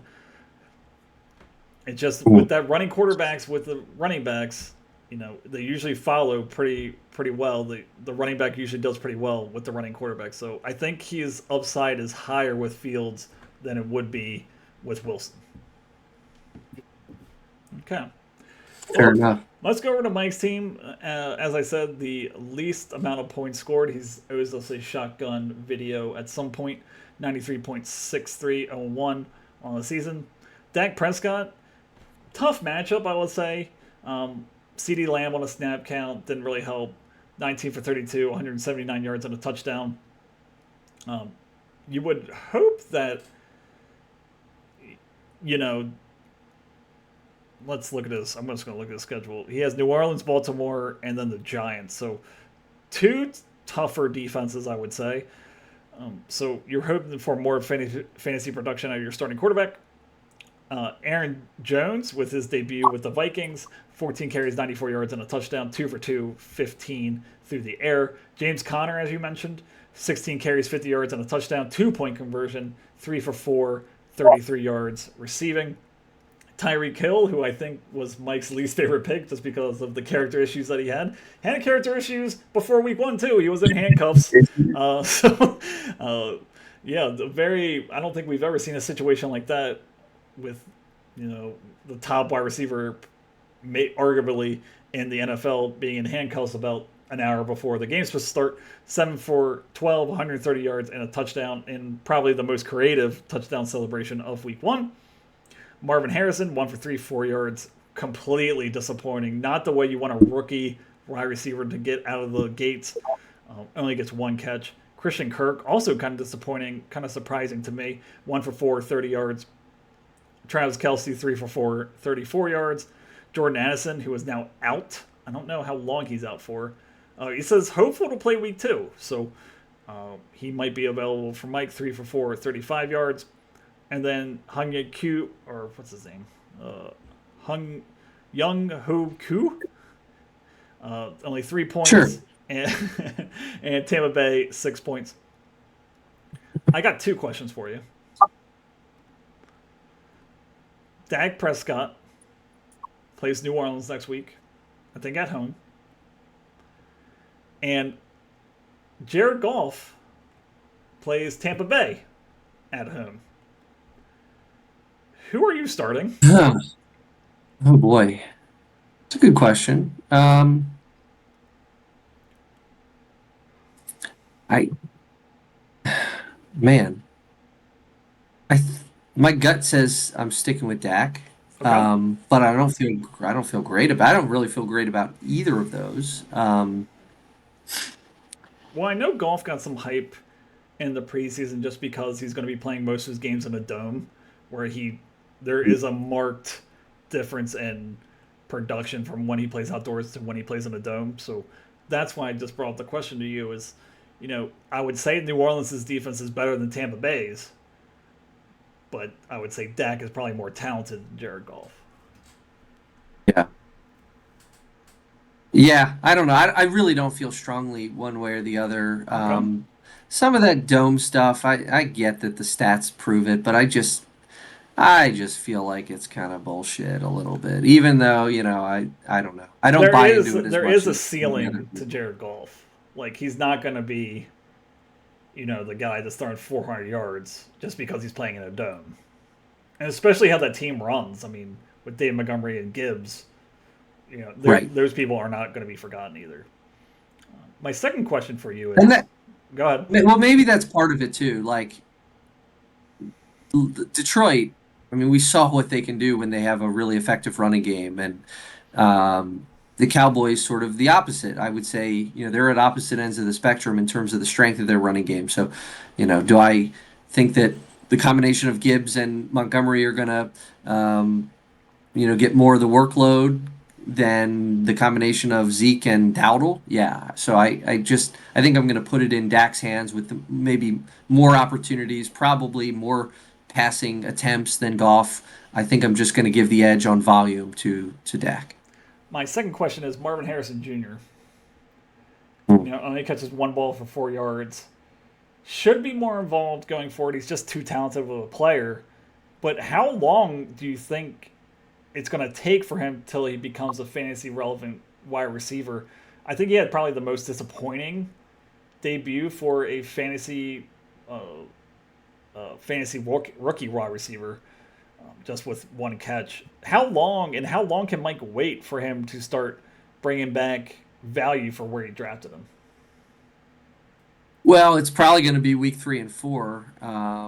The Rams next week, who did a pretty good job on Amon St. Brown and Sam Laporta in week number 1, but then gets Detroit, who allowed Cooper Kupp to catch 14 balls for a gazillion yards, has them in week 3, and then has Washington, who let Baker Mayfield throw for 4 touchdowns in week 4. So I'm not sure you're going to get the breakout in week 2, but I look for those matchups in 3 or 4. Once he's a little bit more familiar with the speed of a regular season NFL game. But I'm not seeing it in week 2. Yeah, I just think that after week 3 and 4, we're really going to know, you know, was the hype too high for his, at least for his rookie season. Uh, Hopefully, he gets some confidence with Detroit and Washington. As we just saw with Washington, they got thrown all over the place by Baker Mayfield. I do believe Kyler Murray is more talented than Baker Mayfield, so he should really feast there. And if we get to that point where he has another one of these games where maybe he only gets like 2 or 3 catches, then I think it starts to be a concern. But the last thing I want to say about Mike's team is Austin Eckler, kind of interesting a little bit. Doesn't do a lot on the ground, but 4 for 4, 52 still shows the ability to be able to catch the ball in the backfield. I don't know if you're going to be able to use him a lot, but I would say that he is going to have a tiny bit of flex value, and especially if Brian Robinson goes out, I think he does have some injury history concerns. He'd be a very interesting player to fill in if Brian Robinson did go out. Because he was involved even with Brian Robinson having a great game. He had 52 receiving yards. Just a player to keep an eye on, I would say. Yeah, maybe. I'm more in the camp that Robinson proved that he is like the unquestioned guy. I mean, maybe he's a little bit of value and that he can catch some passes, probably more so in a full point PPR league. I mean, we'll see what happens. With the duo of Jones and Connor, hopefully won't need to start him. But like you said, maybe in the flex he gets a start. Certainly is the best third running back on this team right now. I mean, Herbert, 2 carries for 4 yards is the only other option. So when it comes to the flex, it's him versus Adonai Mitchell, who was awful, 1 for 5, and Quentin Johnson. I will who say didn't that do very Richardson much missed either. him twice on 2 long touchdowns. He was open and he But missed that him. but that's going to happen a lot when True. 9 for 19. Like he's got accuracy issues. I mean, Right. I don't know that you can trust it for sure. But Okay. yeah, I don't know. The only team under 100 points here. It's interesting. I mean, the one concern that I did have was the age of these running backs, and Aaron Jones and James Conner both had, really great games. So I think the core here is still great. I mean, if Jones and Connor can kind of the same thing with the kind of the Singletary, what was it, the Singletary Najee thing? Like if those 2 guys can perform like this, Yeah. big workloads for both, and have Tyreek Hill and Marvin Harrison coming growing into his rookie role. Maybe he's got a squad here. Yeah. So so that was week 1. We're just going to quickly preview the next games. I'm not going to go into them, but we're just going to see who's playing who because we are way over in terms of our podcast. So the Union Bridge Barracudas are playing the Orchid Beach Ovaries in week 2. The Carlisle Cheddar are playing the Columbia Clown College, the 1-0 or 0-1. Pasadena Plague is playing Dustin's Pikesville Pink Pony Club. Westminster Warbirds by Patrick Wheelton playing Alex's Owings Mills Ogre, so very interesting there. High draft grade versus not high draft grade. Tom's Finksburg Freaks are playing Scott's Westminster Wonder Boys, a battle of the roommates there. And Charlie's Reisterstown Rockets playing the Cockeysville Cox, Brian's team, both at 1-0 after 1 week. So that's our show, everyone. We hope you enjoyed it. And I know it went a little long. Hopefully it'll get a little shorter as the weeks go on and we don't have as much to talk about. But we are very excited to have you all here and to be playing in this league. And I think that translates into the amount of effort that we put into this podcast. Yeah. See ya. Thank you for listening and your support. If you enjoyed the show, please make sure to like and subscribe on YouTube and Spotify.